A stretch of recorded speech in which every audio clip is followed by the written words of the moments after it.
What's good, everybody? I'm your host, Derek Davis, and you're watching the Young and Powerful podcast. Today, we're going to be talking about trusting the process with Alexandria Rucker. I'm going to let her introduce herself or say a few remarks herself. Go ahead, Hello, everyone. Alexandria. Hello, I'm Alexandria Rucker. One. I'm a very dear friend of Mr. Derek Davis here. Mhm. I am. We know each other, of course, from YPD and from our AB churches. I am currently the Midwest Conference YPD president, and I'm just super grateful to be on this podcast with you all. Thank you. And we're going to talk about, as I said before, we're going to talk about trusting the process. And I have a couple of questions for you to answer. And Perfect. um, and our first question will be, what does trust the process mean to you, and why should we trust it, in your opinion? So, what does trust the process mean? To me, in a sense, it means trusting what God has in place for you. Does it mean that it's going to be perfect? It doesn't mean it's going to be great. Doesn't mean it's going to be good. But there's going to be points and there's going to be moments where you're like, in order for me to get to this end goal, I have to trust the process. Mhm. So, why you should trust it? Because God has not steered you wrong thus far. He has not led you this far in order for you to be forgotten or be lost or just anything in that general nature. So why you would trust the process? Why would you doubt God in that case? That's just I'm like, as everyone knows, I'm incredibly religious. Like, I have posters all around. So it's one of those things. You trust the process because if you don't trust yourself, you're not going to trust God in that process.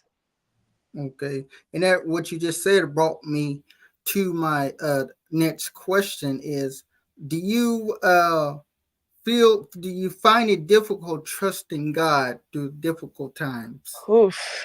We're not gonna go there. There have been multiple times in my career, in school, even through church, where I was like, Lord, if you do, I don't know if I'm going to be able to trust you right now, because I don't see what you see. I can't tell. I don't know what you have in store for me. And it's difficult because they say, as long as you have faith as big as a mustard seed. And sometimes people are like, I'm good. I don't really like this idea. I don't really want to be put in this spot because of uncertainty. It's easier for people to live in fear and not take on the challenge and not being able to do certain things and not be able to experience life and experience what it looks like to hit your head or what it is to make those mistakes. People don't want to do that in majority of the time. And I will admit it's definitely difficult for me, because I'm like, whenever I'm at work myself, I'm like, is this going to get me to the promotion? Is this going to get me to getting the recognition that I want or that I deserve or that I need? Is this going to be something, like, even with church, this is going to be something that's going to be broadcasted that everyone knows that I'm capable of doing certain things? So it can be very difficult at times, but once you pray about it and once you realize that God is not going to fail you Mhm. whatsoever, it makes life so much easier. Okay. And you do you have you I know you still are you still in the ministry, aren't you? I'm trying to get myself into that. Uh-huh. It's a slow process. Uh-huh. But like right now, like I'm even right now with school, I'm currently trying to get my business administration degree. Okay. And even with that process, there have been multiple times where I wanted to give up and tried to be like, God, I don't know if I'm going to be able to make it. I know I know you're going to say yes, but I don't know if I'm going to be able to make it. And the constant prayer and the constant, like, just seeking that validation from him saying, you got it, just stop worrying, always helps me. And that's just one of those things. So currently, like, with my business administration degree, me work being HR at Target, it's different. It's definitely difficult, and it's definitely one of those things where I gotta, even myself, I have to trust God in the process and trust through Him through difficult times. Okay, I would piggyback on what you said. I keep saying this, um, like when I was going through having difficulty starting this podcast. I'm like, Mm-hmm. I talked to God. I said, God, if you send me some equipment to get my podcast together, I'll start it. And then, Lord and behold, my podcast equipment came. It took me a minute to get the podcast together because of my own exaggeration. It was my own fault. But when I got it together and we're here now, so Hey, like, everything has been going good so far. So that's all I got to say about that one. hey, I trust me. It's one of those things. It's one of those things. Just like, look, but let's just trusting the process. Let's move forward with it. Even though if I'm scared, even though Mm-hmm. I had the fear in my heart, I know that I have someone beside me. Like, even if I don't have someone else beside me, that physical, I have someone spiritual, emotionally, and mentally here with me. So trust me, I understand. Yes, yes. And our next question we have that I have for you: have you ever been discouraged during the process? Have I ever been discouraged during the process? 100%. Um, there was a point in time in my life where it got to the point where um I became suicidal. Like Mm-hmm. that's how deep it was for me. And um during that process, I was like, I'm done. I'm not gonna do it. I'm done with it. I'm over it. Mm-hmm. This is it. I'm putting all my chips in. I'm done. But it's amazing how God works, Mm-hmm. because he'll send you little signs like, nah, we're not gonna do this. That maybe this one little breakthrough is gonna happen. And then Mm-hmm. sure enough, like certain things just started piling on. Well, you got this, you have this going for you, you have this going for you, you have this going for you. So it's so easy to get discouraged during the process. It's so easy. It's so easy because I've done it. I've done it numerous times. I can't even count on one hand how many times I've done it. It's crazy. So it's just one of those things where I've had to constantly be like, is this really for me? Like I've always had doubts about certain stuff. Like, is this really for me? Is this really supposed to be a part of my life, my joy, my path? Is this what it's supposed to? This is what I'm supposed to go through to get here. And Mm-hmm. it hurts every step of the way, especially like when you're trying to rebuild yourself whenever you're discouraged. It hurts every step of the way, but at the long run, it's worth it. It's so Mm-hmm. worth it. Yes, I would agree with you. Did you go through going through the process? Speaking of process, did you go through that process when you decided to become Midwest Conference YPD president? Yes. So it's funny you mentioned that, because I initially had took a break from YPD. Mm-hmm. Was Like, I was out of the scene for, like, I left. I didn't leave. I'll say it that way. I didn't leave, but I stepped away, I think at 16, 17 years old, and then came Mm-hmm. back into it at 20. But Mr. Paul, he first person. I'm like, oh goodness, here we go. I can only imagine what he's calling about. And he's sitting there like, hey, I have a favor to ask. I'm like, a favor? Wait, what are you talking Mm-hmm. about? Why you got a favor for me? Like, out of all people, why do I have to do this for favor? And he was like, no one else I know of can do this besides you. I'm like, you got more than qualified people out here. I don't what you talk about me for. And he was Mm-hmm. like, this is I need you in this case. I need you. And the key words, I need you. I was like, Mm-hmm. oof, those are some strong words. I need you. So in that process, like, I got discouraged because beforehand I had ran, like, before I took my break, I had ran for first vice president, but I never got the position. That went Mm-hmm. to Marquise Johnson, in which Marquise now is a parliamentarian for the 5th Episcopal District, which is incredible. Mm-hmm. Like, my hat's off to him. He is doing big and wonderful things. Like, I could not imagine myself being in that position if Mm-hmm. that were dealt for me. But like looking back at it and him putting me into that position where there was a certain moments where I had to be discouraged in order for that to happen. 100%. Like, that was another process of me just being discouraged. I was like, well, is anyone else running against me?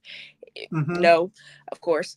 And then like, well, is there anything else that's going to happen? Is there anyone else that I know of that is going to be running like for a different position? I have questions. I lived in fear. And during the process, I had prayed and I was like, God, if this is what is meant to be, let me, like, send me a sign. Let me know this is what's meant to be.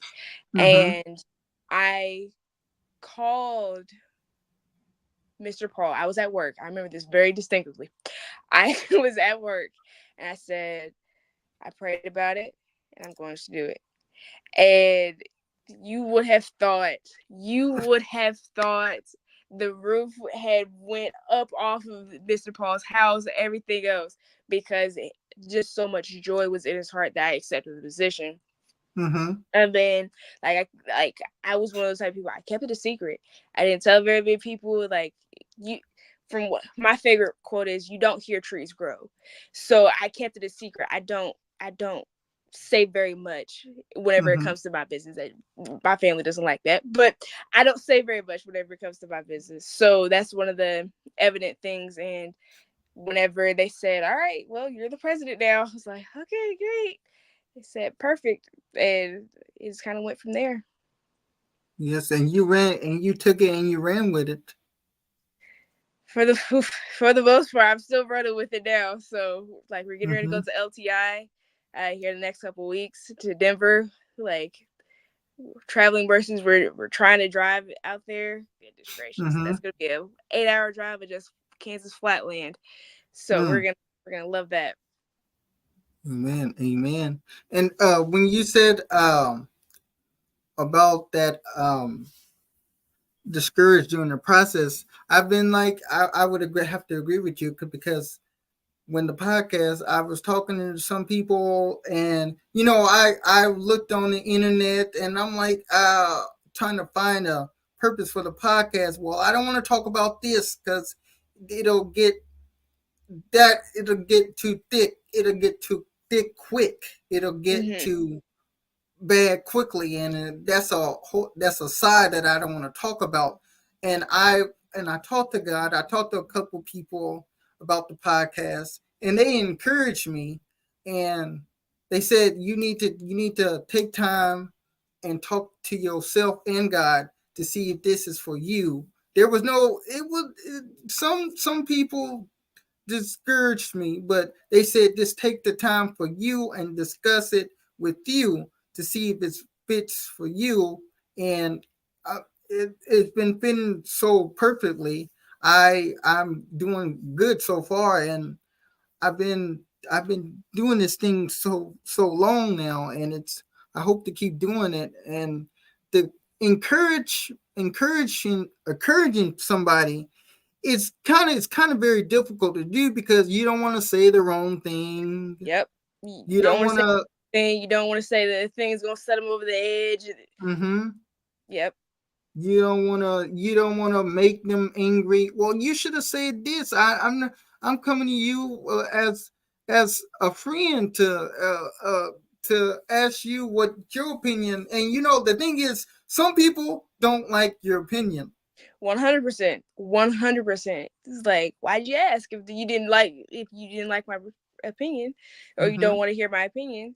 But Mm-hmm. it's one of those things. You have to be open to different perspectives, and you have to be open to criticism whenever it comes to trusting the process and dealing with the process, because you're gonna get a lot of criticism. You're gonna get a lot of different perspectives. It's gonna happen. That's a part of life. Mm-hmm. And when you get into that, you'll see and you're like, well, I see what this person was saying. I see why they criticized me for this. I see why.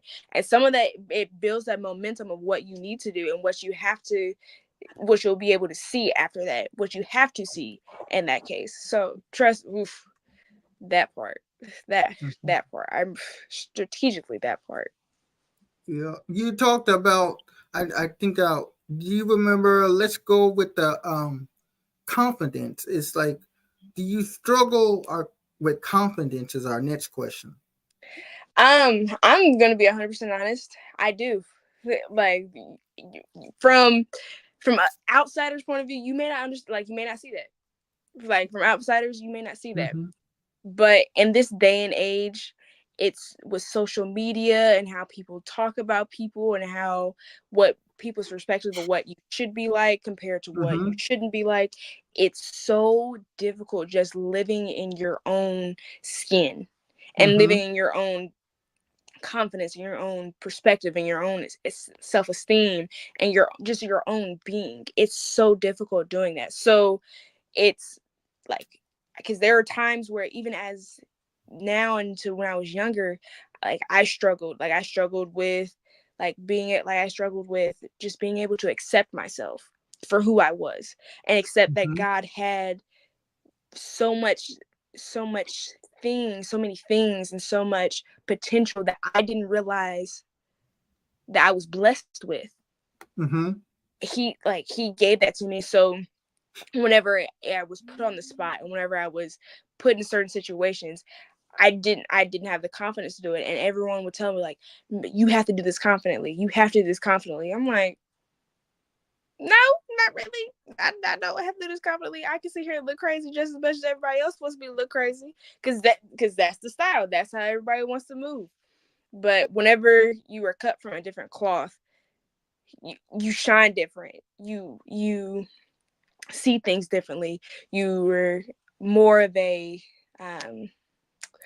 oh, I can't think of the word at the moment, but you're more of like you're just a brighter person, and people walk around you and they're like, I like her, and you get the compliments, you get the like the receptiveness of yes, Mm-hmm. keep walking in that confidence, keep walking in that, and in other words, that confidence, because I, that's one of those. It's one of those I was things. just gonna say that. Whatever you have, like God in you. Like this is the script. It's like the scripture says. Like she has God within her. She's not going to fail, and I have to continuously remind myself that whenever I go to work, whenever I go to church, whenever I just hang out with friends, or whenever like I go out in general, I have to continually say that to myself. I'm like, I am fearfully and wonderfully made. And this is the confidence that I have to continue to have for myself, because my nieces and my nephews are gonna be like, yeah, like she did that. She was a part of that 100%. I want to be like this. I want to be like that. So Mm-hmm. it's difficult to not be scared and not be in that position where you want to be confident but you can't. The best example I have is my sister and my mom, that like both of them 100%, especially my sister 100%, like she oof, we're not even go there because I will break down with that one. But she is my rock in that case because of Mm-hmm. how much confidence she has in herself. And sometimes people don't realize it whenever they Mm-hmm. have it. So it's one of those things we like, you are intelligent, you are beautiful, like sis, you out of all of us, you're the one with that. Okay, like don't let nobody else fool you. Mm-hmm. So I just want for whenever I have kids, for especially daughters, for that same um projection of them to be rubbed off. Mm-hmm. And you spoken of failure. Have you ever been scared of it? Wait, I'm gonna be honest with you. Who hasn't been scared of failure? Um, it's one of those things. Everybody is like, at some point in time, everyone is scared of failure Mm-hmm. because they're scared of the criticism and they're scared of what someone else could say instead of like instead of just taking on the chin and keeping and moving through the process. Mm-hmm. Through the four, I think the four agreements, it says the human beings are the only animals that will constantly re-trigger the mistakes they made in the past, play Mm-hmm. victim, put themselves through a judgment phase, and then release it. But they'll continuously make that same process over and over again. We are the only Mm-hmm. people, we are the only animal on the earth that will do that to themselves. But other animals, like, all right, I made a mistake, cool, whatever, bye. They move on. So it's it's easy. It's so easy to be scared of failing instead of being open to failing and being like, okay, let's find a different way. Let's find a different route. Because if not, who else is gonna do it? Okay. And with failing comes growth. And our last question that I have for you: how do you embrace growth? So how I embrace my like personally how I embrace my growth is I celebrate myself. Mm-hmm. Like I celebrate that win. I celebrate that victory because it's one step closer to my end goal. It's one step closer to my like to the bigger victory. It's one step closer to making myself even more prouder of myself. Even though I may not be proud from the past stuff, from the past mistakes, I'm proud even more that I kept going through with the process and kept making myself go through it. Because if not, I wouldn't have that victory and I wouldn't have that growth and have that experience and have that maturity and have that wisdom to share with other people so they would know like, hey, I remember this person said X, Y, and Z. So maybe I should try this, or maybe I should embrace what that person is saying and kind of going from there. So this is one of those things where with that celebration comes also learning. Like this is what you did well on, this is what you didn't do well. Let's let's continue to make sure we do this so we can have that end goal, that same victory and that same growth because you're amazing. You're gonna do it again. Okay. Yes, I would agree with you because I would embracing growth is like you're happy about where you are in your life. And I would say that I'm happy where I am in my life because I got this, I got some other stuff coming. I'm like, I love where my life is at. It's not perfect, but I could change some things. But I'm really happy of where my life is at. I got some things coming up that's making me excited right now just thinking Hey. about it. And I've got some very important things with this podcast coming up, and it's making me excited. So I think I would that's how I would embrace growth because I'm still growing every day, Mm-hmm. and you are. We're not done growing and spiritually. Now some of us may be done growing mentally and physically. But we're not done growing spiritually yet. Because spiritual growth is a whole different subject and a topic for a different day. But I think we grow spiritually, physically, and mentally. Then those are the three things that has to do with growth to me, in my opinion. Mm-hmm. And that's how we embrace that. Yeah. 100%, like embracing that growth, like seeing that not only because I 100% agree with you, you're not done growing. I'm gonna be honest, I don't think anyone's done growing until the day they die. I'm gonna be so honest with you, I don't think Mm-hmm. you're done growing until then, because there's still so much you can still pick up on, there's still so much you can learn. Like there's so many things that you can still embrace while doing while being in your element or being outside of your element. So getting pushed outside of your comfort zone and embracing that growth even when you're in that predicament is 100% growth, regardless of who, what, where, how anyone else says to you, regardless. Hey, man, I like your answer to your that question. Now, we're done. First off, I want to thank you for joining me today. You didn't have to Thank do it, you but for you did. having me. Oh, you anytime, anytime. And if you want, somebody is looking for a voice or want to speak their mind, I will love to be. I will love for them to be the place. And we thank you for coming on. And if anyone would like to support my podcast, dollar sign capital Derek DERRICK capital LAMONT um, capital D is the way to do it. It's my cash app. I'm not monetized yet, so that's how I'm getting donations and No, everything. 100%. Yeah, and actually, Miss Nidra is watching. How you doing, Miss Nidra? Hi, Miss Nidra. We thank you for watching today. So, thank you. And if you're watching this, we hope you enjoy it. Let us know what you thought, and God bless. God bless you.